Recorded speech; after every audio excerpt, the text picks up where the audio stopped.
Think about it this way. Music is a language, and as such, we use it to communicate.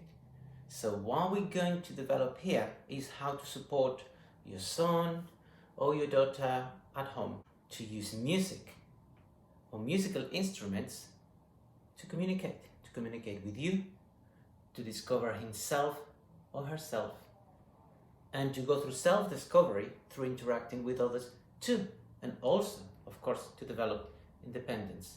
But this is the very first video on supporting at home, so there will be more detailed information later on about specific aspects. Let's go through the basics. Number one, you do not need to be a musician to support at home.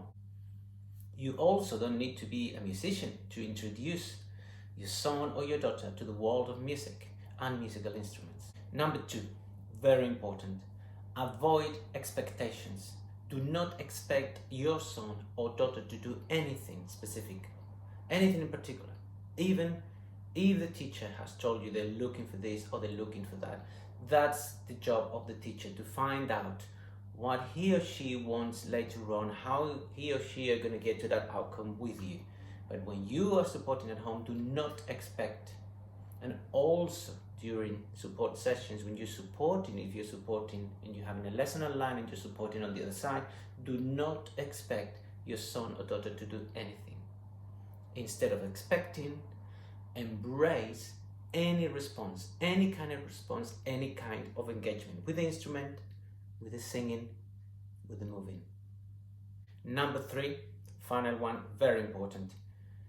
If that's the case and we are okay visually, okay, if there's no eye contact whatsoever, it hasn't probably gone in.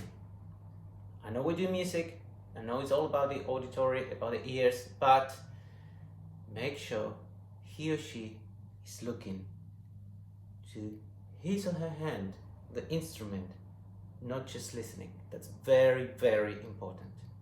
So for this particular video, we're going to use the keyboard as the instrument we're going to use to communicate with.